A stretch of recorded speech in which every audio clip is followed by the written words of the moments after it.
What's up, guys? It is the Bad Wolf, your man for all things private, living in the private, foreign national, born natural, freedoms, rights, constitutional law, civil law, family law, private law. Oh, sorry. All right. You know what it is. You know what time it is, and you guys know what to do. So I'm not even going to say it. I so want to say it. Don't say it. Don't say it. Be strong. We talked about this in counseling.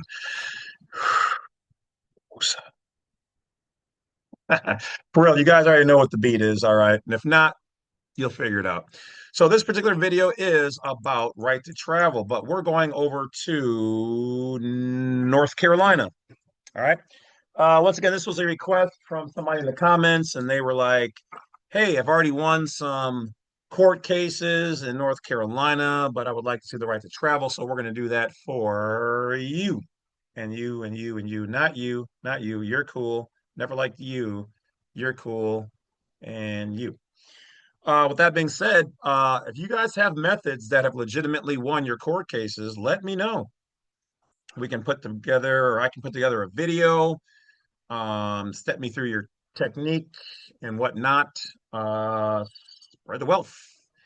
Not only for me personally, but I can probably put together a video for people or certain peoples, depending on how you want me to move with, the information that you are gifting to Badwolf Unincorporated. Indeed. Appreciate you. As far as gifting, if you guys want to send any donations, hit blacksite32.com, hit that donation tab page, and thank you ever so kind. I stand humbled. Okay. What else do we have? As always, the illustrious new channel or website, I should really say, jmclovett.com. Please support over there. There are lots of videos that are the paid for streaming. The videos are within reason. And you might find that there's some things there you guys didn't think about that you might want to know about. So go and check those things out. There's also possibly a free video over there. So limited time. It will not always be free, but go and get it now. Tell your friends and family. Get in there. Get it while it's hot before I add a price or pull a video, depending. All right. So as always, everything is education and entertainment purposes only. With that being said, I digress. Let's get into the video. So once again, North Carolina right to travel. Let's jump over there and see what it do. Oh, well, that ain't it.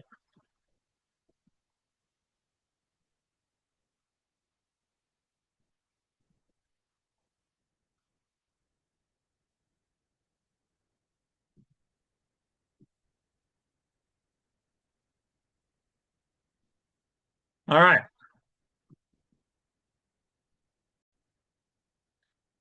Because I don't like to read, even though I can, and I don't have a good voice for it. At least I don't think. Let's take a look at what chat pulled up after asking it the correct question.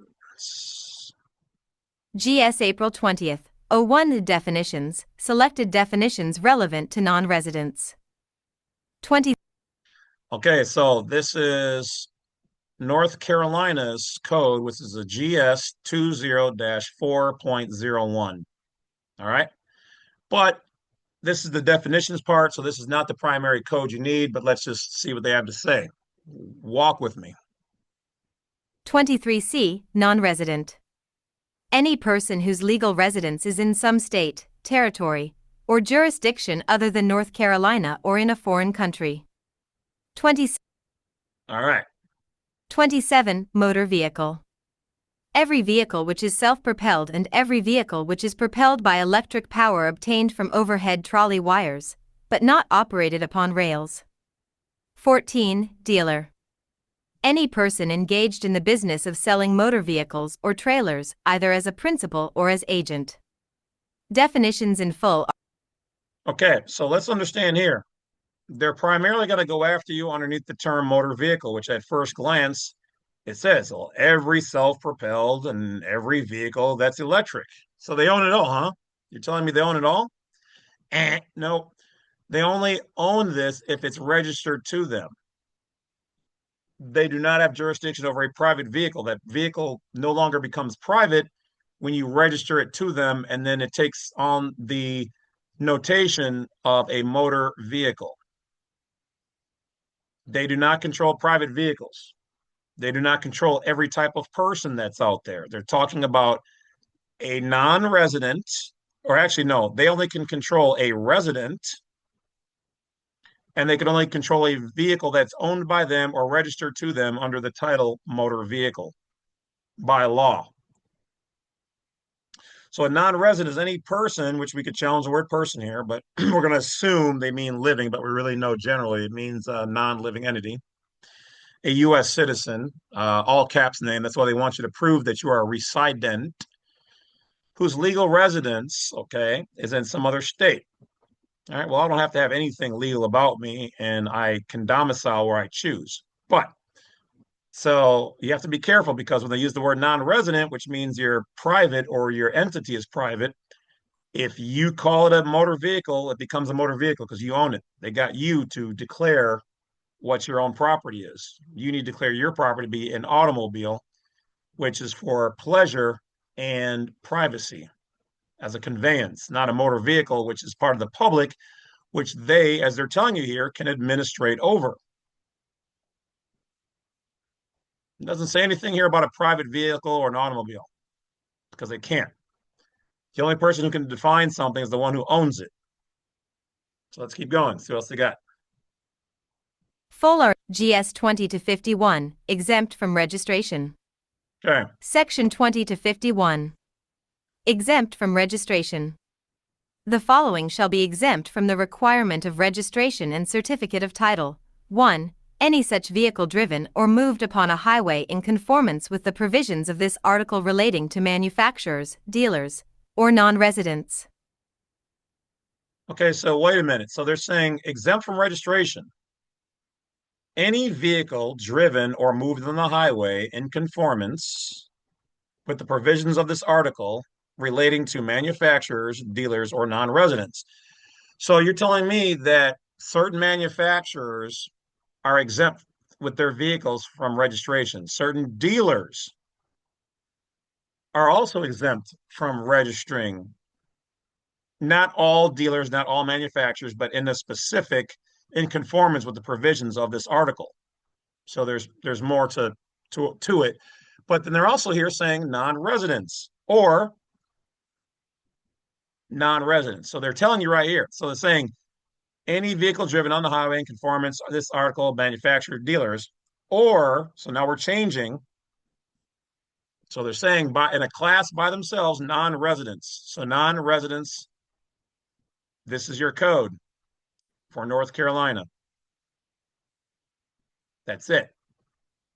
Because your entity, your legal person, if you create one, are non-residents. They have not been recited or their identity has not been resed to them, is private and foreign to them.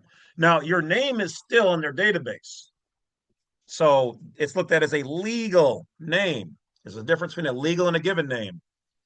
They're going to argue, well, we have your legal name. Okay, that's fine, but I'm not the owner of the vehicle, my trust, my entity, my government, my what nation, my tribe, whatever it is that's not in my name that owns the vehicle is a non-resident. You, however, can create an affidavit to say, and I don't mean after the fact, so you need to be doing this now. You want to have something that's before an event occurs, document, affidavit of not being a resident in place. You can do it after, but it holds more weight if it's done before. Let's keep going. ORS 800. Why would you? Oh my God.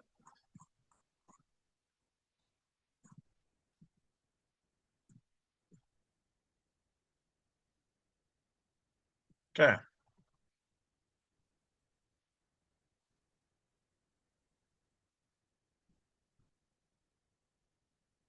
S2. Any such vehicle which is driven or moved upon a highway only for the purpose of crossing such highway from one property to another. 3. Any implement of husbandry while being drawn or propelled upon the highways for agricultural purposes. 4. A vehicle not required to be registered under the provisions of 49 U.S.C. 30102. 5. Any vehicle owned and used exclusively for military purposes by the United States. The statute continues with other enumerated exemptions and implementation details. Above are the core exemptions addressing manufacturer/dealer/non-resident movements. GS 20 to 83, registration by non-residents. Section 20 to 83. Registration by non-residents. A. When a resident carrier of this state interchanges a properly licensed trailer or semi-trailer with another carrier who is a resident of another state, and adequate records are on file in his office to verify such interchanges, the North Carolina licensed carrier may use the trailer licensed in such other state the same as if it is his own during the time the non-resident carrier is using the North Carolina licensed trailer. B. Motor vehicles duly registered in a state or territory which are not allowed exemptions by the Commissioner, as provided for in the preceding paragraph, desiring to make occasional trips into or through the state of North Carolina, or operate in this state for a period not exceeding 30 days, may be permitted the same use and privileges of the highways of this state as provided for similar vehicles regularly licensed in this state, by procuring from the Commissioner trip licenses upon forms and under rules and regulations to be adopted by the Commissioner, good for use for a period of 30 days upon the payment of a fee in compensation for said privilege equivalent to 1/10 of the annual fee which would be chargeable against said vehicle if regularly licensed in this state, provided that only one such permit allowed by this section shall be issued for the use of the same vehicle within the same registration year. C. The Commissioner may by regulation provide for the issuance of special temporary licenses and markers for manufactured homes and trailers to be used to move said manufactured home or trailer to its intended location within the state of North Carolina. This section is part of Article 3, Motor Vehicle Act of 1937, and establishes trip permits/temporary licensing and reciprocity for non-resident registered vehicles. See source for full statutory context and any subparagraphs. +1. GS 20 to 50, owner to secure registration and certificate of title, temporary registration markers, summary/core language. Section 20 to 50. Owner to secure registration and certificate of title, temporary registration markers. A. The owner of every motor vehicle required to be registered under this article shall file with the division an application for certificate of title and registration and shall pay the registration and license fees therein prescribed. Okay, so the rest of this is really not a major section to what we're talking about. Okay, it's just little things that still talk about other types of exemptions for certain people, but we're focusing here on the right to travel aspect as a non-resident. Okay, so non-resident means anyone who has legal residence is outside of North Carolina. So the real one that we need here is GS 2051 and right here. So that literally is it. So GS 2051 section 1 is it right here. That's it. But then it goes on to say any such vehicle driven or moved upon the highway for purpose of crossing, implements of husbandry, farm stuff, a vehicle not required to be registered under the provision 49 U.S.C. 30102. This is going to be most vehicles out there when utilized privately. So you could also throw in 4. Most of us do not qualify for this code. So you could state GS 20-51, Section 1, Section 4. Let's look at Section 5. Any vehicle owned and used exclusively for military purposes by the United States. This statute continues with other enumerated exemptions and implementation details. Above are the core exemptions addressing manufacturers and non-resident movements. Okay, so for the average person, it's going to be 1 and 4. That's it. North Carolina. That's it. Now, once again, that by itself may or may not be enough to win your case because there are problems. And by all means, this does not mean you just took off your plates and stuff, put a plate on. You got to do the whole. You got to do the whole the whole process. The whole process. You got to learn it all. Have your paperwork right. Have a copy at home, a copy in the car. Um, you have to have it all in place. You have to have the DMV right, your plates right, all that stuff. It's not just a one quick thing. All right. And you then have to understand the mentality, how to conduct yourself, how to answer the questions. And in the court, you may need to have additional information to slam dunk your case, which if you do, or you think you do, all right. I also have my files available on that you can use, but you're going to need to build your case. All right. So there are some other things that can help you to be more successful. I also have some videos on jameslovett.com. All right. So once you put all that together and you now can recite the information essentially as good as me, you've got all your documents, you've got your binder, then do it. But you still have to be ready mentally, physically, financially, verbally. Okay. And yeah, it does kind of suck. You have to have all these things to exert your right, which you should be able to just jump in your car and go and do. And you're right. And the law backs that. But unfortunately, we are in a day and age where the maritime admiralty jurisdiction is so prevalent that you now have to prove your rights because your name is in their system. If your name would have never hit their system, you wouldn't have to worry about that. They'd pull you over, they couldn't find your name, you're good. So you now have to put things in a private entity and move around this way. It's just this is what it is. You guys have been roped in. So, with that being stated, operate carefully. Always be a non-belligerent, non-combatant. Let your paperwork do the talking. Don't answer any additional questions that you don't have to. It doesn't mean go mute. Doesn't mean you have the right to not answer any questions. You plead the fifth as a right. Hand them your information, but you need to make sure all your information checks out. Now, for the most part, he's going to kind of know because if you did everything else I told you to do right, he's going to run the VIN. The VIN is going to come back to this private thing that's not a registered driver. It's not a registered U.S. citizen, 14th Amendment or otherwise. It's considered private and foreign if you've done everything correct. But everything else needs to match up and you need to be able to talk the talk, the little bit that you should only be doing.